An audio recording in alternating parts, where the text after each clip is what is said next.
Assalamualaikum warahmatullahi wabarakatuh. Mengulang lagi materi kemarin yang sempat saya rekam tapi tidak ada suaranya, begitu ya. Jadi ini adalah starting air system.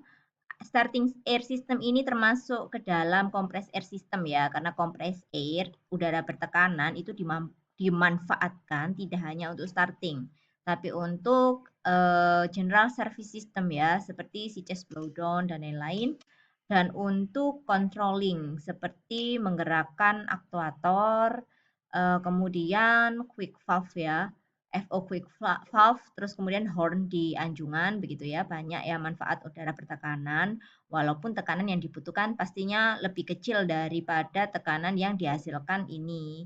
Jadi nanti ada di reduce gitu ya, ada manifold untuk mereduce tekanan sehingga bisa dimanfaatkan untuk berapa bar untuk sistem ini, berapa bar untuk komponen ini begitu. Oke ya, jadi langsung saja kalau untuk starting system tentunya ada kompresor ya pertama. Jadi Anda harus mengacu kepada project guide, tidak hanya project guide tapi kelas ya.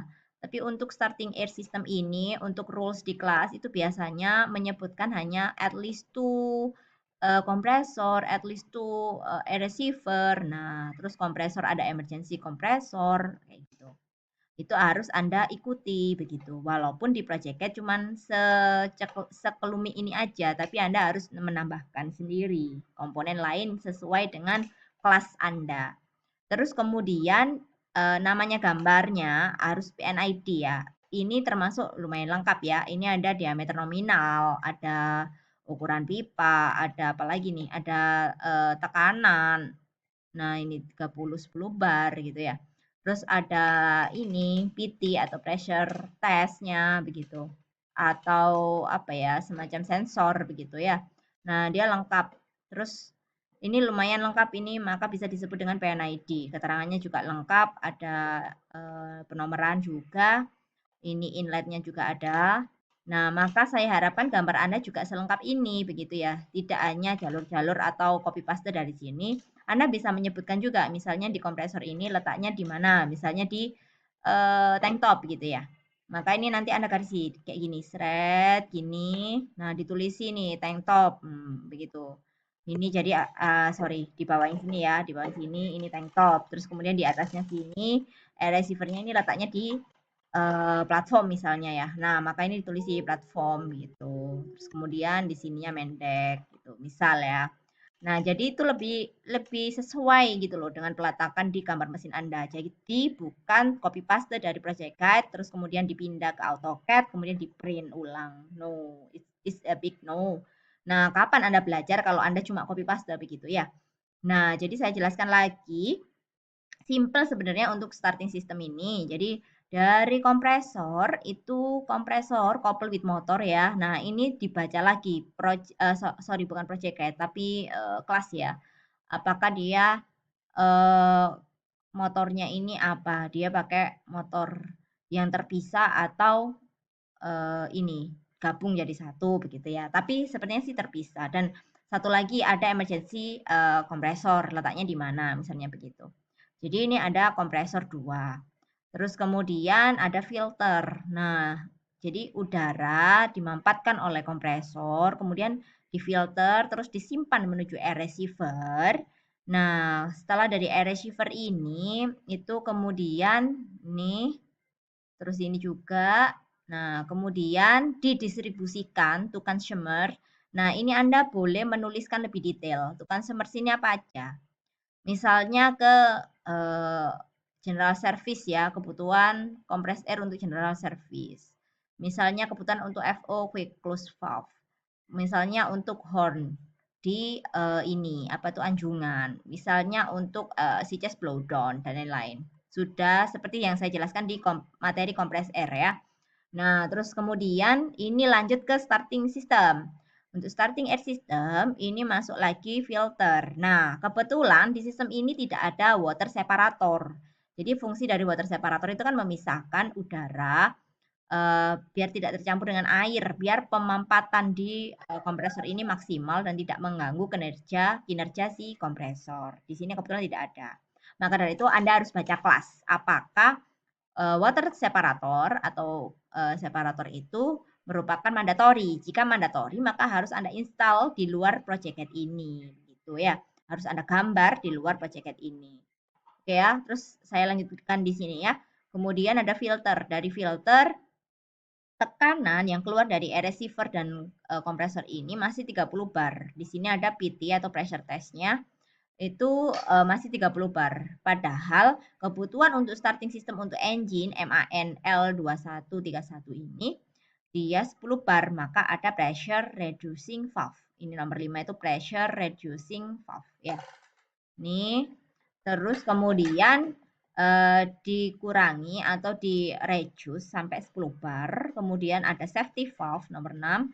Terus masuk ke engine. A1 adalah engine inlet ya, starting air inlet ya, A1. Nah, kalau A2 starting air before pressure reducing. Jadi ini starting air sebelum di-reduce. Jadi ada 30 bar. Nah, bedanya A1 A2 Anda bisa cari sendiri di project masing-masing begitu.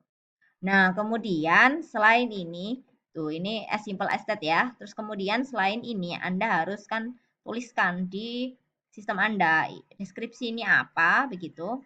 Terus kemudian kalau misalnya air receiver Anda itu horizontal, maka dia harus miring ya minimal 5 derajat. Nah, untuk apa? Untuk proses drain.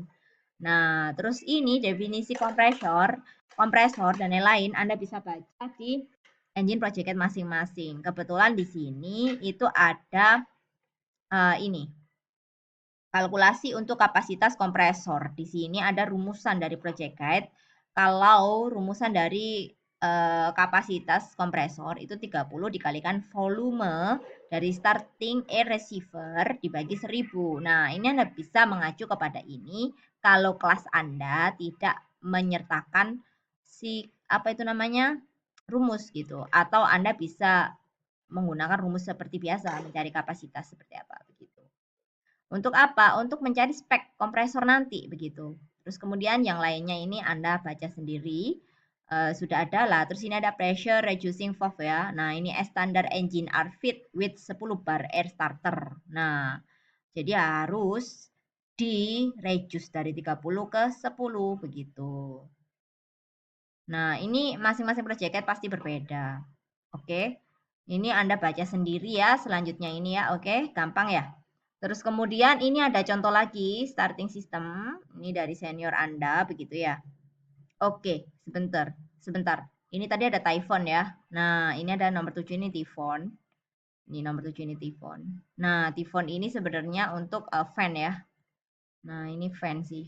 Jadi kompres apa ya? Kompres air ya, kompres air atau udara bertekanan keluaran dari air receiver juga bisa dimanfaatkan untuk Typhoon ini gitu. Ya. Terus ini hampir sama juga sistemnya. Jadi pertama itu ada kompresor, air kompresor 1, air kompresor 2 gitu ya.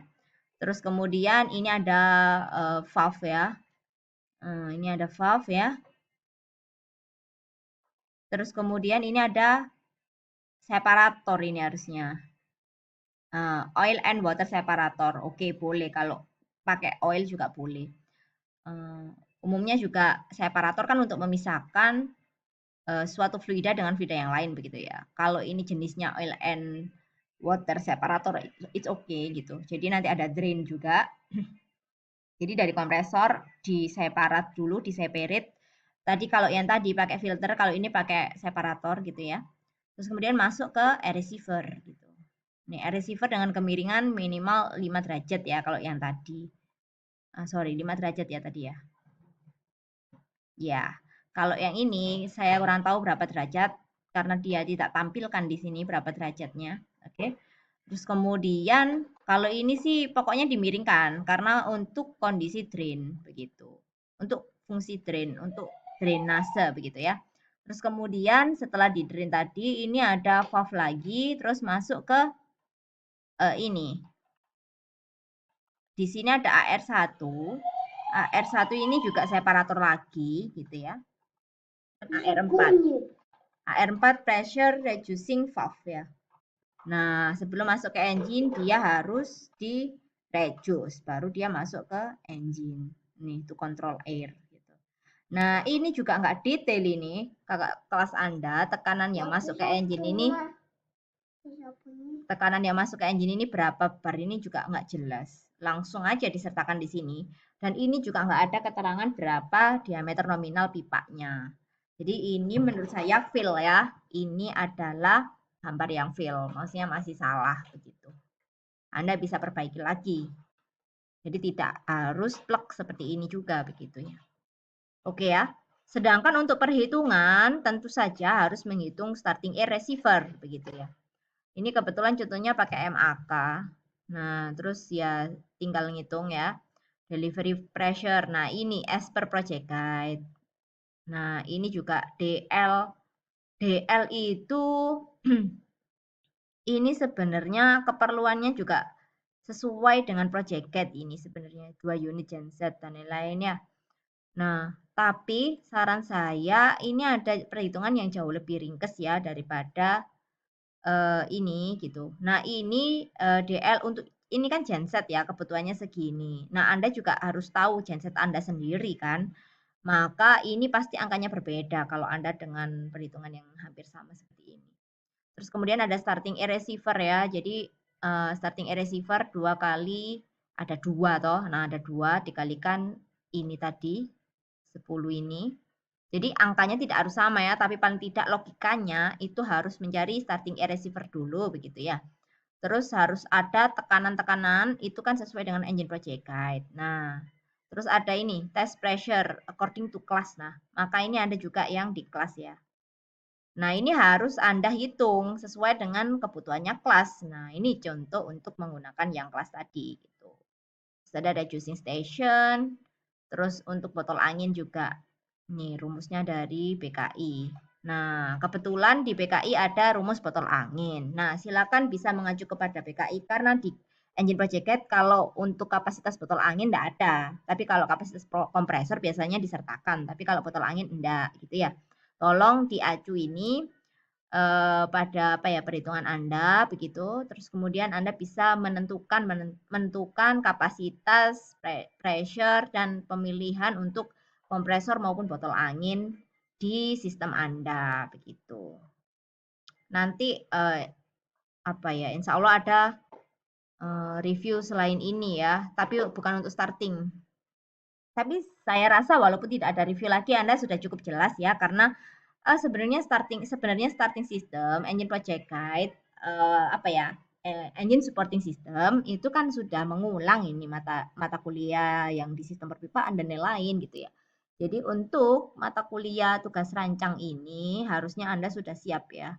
Walaupun tidak diulangi lagi, harusnya sih seperti itu. Karena ini namanya tugas mandiri kan untuk mengetahui sejauh mana kemampuan Anda begitu. Jangan apa-apa mengandalkan input dari dosen terus begitu. Ya sekedar sharing saja. Saya dulu untuk DKM itu benar-benar dicol gitu sama dosen itu karena kami tidak difasilitasi untuk tidak difasilitasi mata kuliahnya gitu. Baik ya, terima kasih. Wassalamualaikum warahmatullahi wabarakatuh.